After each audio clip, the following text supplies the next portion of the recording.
दोस्तों, आज की कहानी है भाभी तुम इतनी गर्मी में एसी के बगैर खाना कैसे खा लेते हो। दोस्तों, कहानी शुरू करने से पहले अगर हमारे चैनल को सब्सक्राइब नहीं किया हो तो कर लीजिए ताकि आपके पास पहुंचे हर नया वीडियो।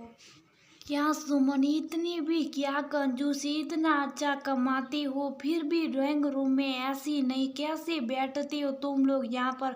गर्मी नहीं लगती तुम्हें यहाँ? बताओ, खाना पीना टीवी बिना ऐसी के कैसे। दीदी, कंजूसी की बात नहीं है, आदत की बात है। अब 24 घंटे ऐसी में बैठना भी तो सही नहीं सेहत के लिए। रही बात गर्मी की तो दीदी जैसी आदत बनाओ वैसी बन जाती है। इनके ऑफिस में मेरे और बच्चों की स्कूल में कौन सा ऐसी है फिर भी रहते हैं ना। सुमन अपना पक्ष रखते हुए ननद से बोली, वहाँ तो मजबूरी है लेकिन घर में क्यों गर्मी में मरना। मैं तो गर्मियों में थोड़ी देर भी बिना एसी के नहीं रह सकती। किचन में जाती हूँ तब भी ड्राइंग रूम का एसी ऑन कर देती हूँ जिससे कि थोड़ी ठंडक अंदर आती रहे। सुमन अपनी ननद से बात कर ही रही थी कि इतनी देर में बच्चे स्कूल से आ गए। दोनों ने बुआ को बैठे देखा तो नमस्ते कर अंदर अपने कमरे में जाकर कपड़े बदल कर बाहर आती बोले, मम्मी जल्दी खाना दो, भूख लग रही है।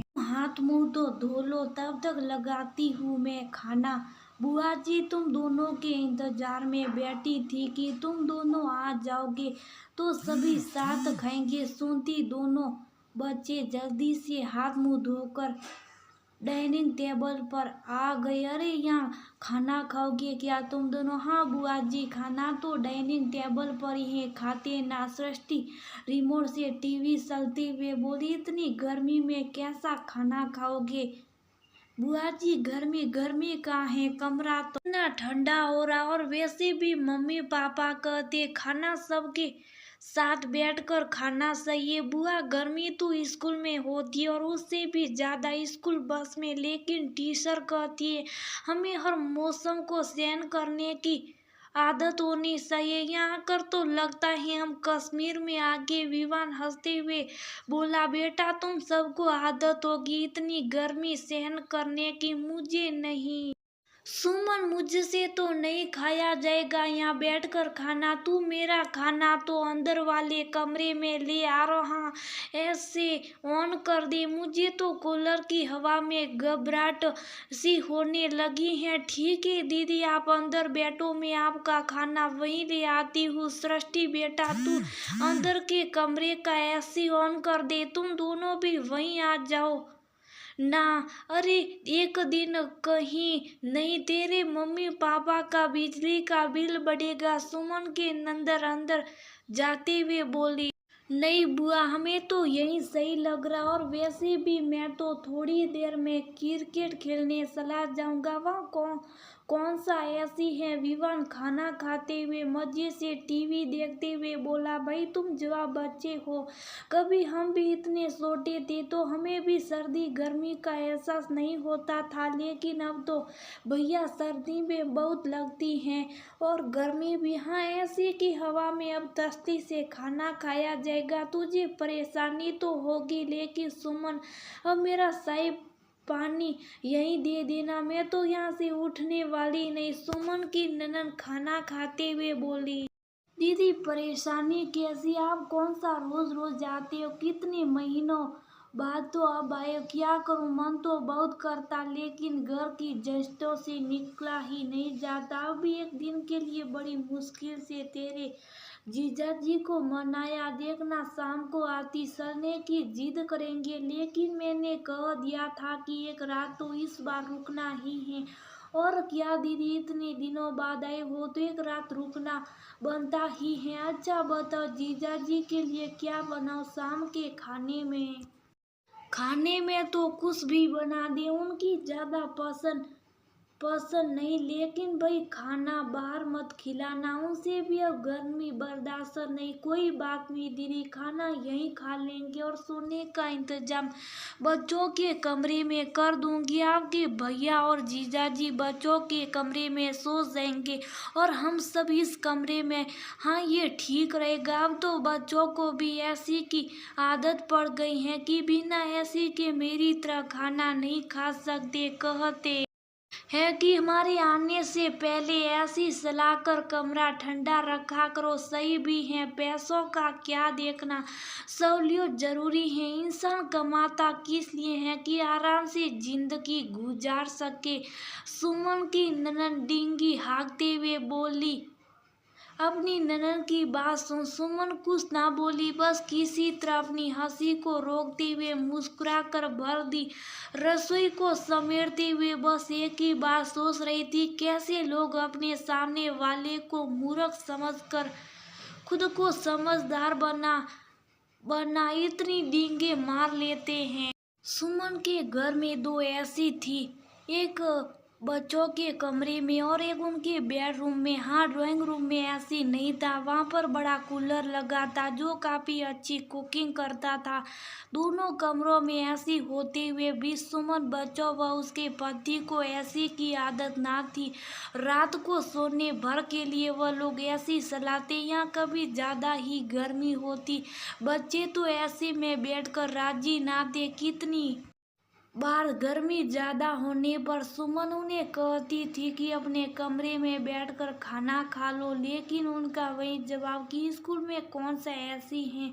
और फिर हंसते हुए कहते, मम्मी आपके बच्चे स्ट्रांग हैं, सर्दी गर्मी उनका कुछ नहीं बिगाड़ सकती। सुमन भी ज्यादा जोर नहीं देती, वैसे भी जैसी आदत डालो वैसी आदत आगे बनती है। अभी तो यहाँ है, लेकिन स्कूल के बाद आगे पढ़ने अगर बाहर जाना पड़ा तो वहाँ पर ऐसी सहूलियत मिले या ना मिले, तो शुरू से बच्चों को हर माहौल में रहने की आदत होनी चाहिए।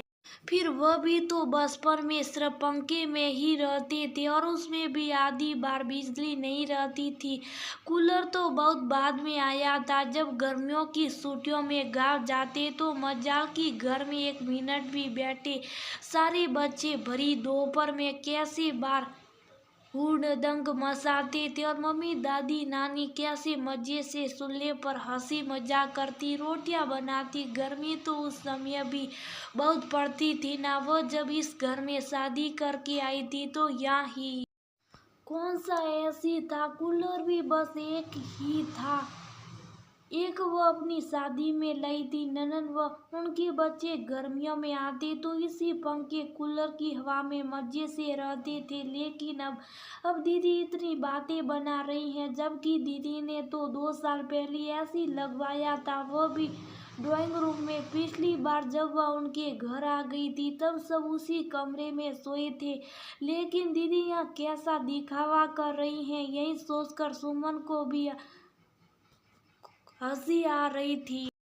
रात को उसके नंदोई भी आ गए, सबने अंदर एसी वाले कमरे में खाना खाया। बात करते हुए काफी रात हो गई। उसके बाद सुमन ने नंदोई और अपने पति का बिस्तर बच्चों के कमरे में लगा दिया और खुद बच्चों और ननद सहित अपने कमरे में लेट गई। बच्चे तो कब का सो गए थे। सुमन की भी आंख लगी थी कि उसकी ननद ने उसे झिझोड़ कर उठाया। सुमन सुमन देखना ऐसी बंद हो गया। सुमन उठी, उसने 1-2 बार रिमोट से चलाने की कोशिश की, लेकिन वो भी लगा दे गया। दीदी लगता है कोई दिक्कत आ गई है, अब कैसे सोएंगे दीदी, कमरा तो ठंडा है, गर्मी तो नहीं है ना बाबा ना, मुझसे तो नहीं सोया जाएगा, देखना मुझे तो अभी से पसीने आने लगा। ऐसा कर मेरा बिस्तर भी तू बाहर वाले कमरे में ही लगा दे। सुमन की ननद वहां से उठते हुए बोली। सुमन क्या कहती, वह सुबह से अपने ननद के नाटक देख रही थी। उसने ज्यादा बहस करना उचित न समझा और उनका बिस्तर बाहर वाले कमरे में ही लगा दिया। खुद आकर अपने कमरे में लेट गई। सृष्टि जो इस सब के बीच उठ गई थी, अपनी मम्मी से बोली, मम्मी हाँ दे बुआ जी कितना सुहाव कर रही हैं। 2 सालों से बुआ जी ने ऐसी लिया, लेकिन सो ऐसे कर रही हैं जैसे बचपन से ऐसी में पली बड़ी हो। ऐसी भी क्या आदत है, चलो या तो ऐसी था इसलिए निभा हो गई, लेकिन अगर किसी के घर ऐसी नहीं तो वह बेचारा तो इनकी बातें सुन शर्मिंदगी में मर जाएगा कहकर सृष्टि करवट लेकर सो गई। और उसकी बातें सुन सुमन सोच में पड़ गई। सही तो कह रही है सृष्टि, ये सारी सुख सुविधाएं अपने घर तक सही हैं, लेकिन दूसरे के घर जाकर उन्हीं सुविधाएं की अपेक्षा करना कहाँ तक खुशी से। चलो यहाँ तो घर में ऐसी लगा था, लेकिन अभी कितने ही लोग हैं जो चाहकर भी ऐसी सुविधाएं नहीं जुटा पाते, क्योंकि सबका अपना बजट है। बात यहाँ ऐसी की ही नहीं, बहुत सी ऐसी छोटी छोटी बातें होती हैं जो कि कई बार ये मेजबान को दुविधाओं में डाल देती है। जैसे मेहमान का कहना कि हम चाय नहीं कॉफी या दूध पीते, चलो अब नहीं है तो इसी से काम चलाना पड़ेगा।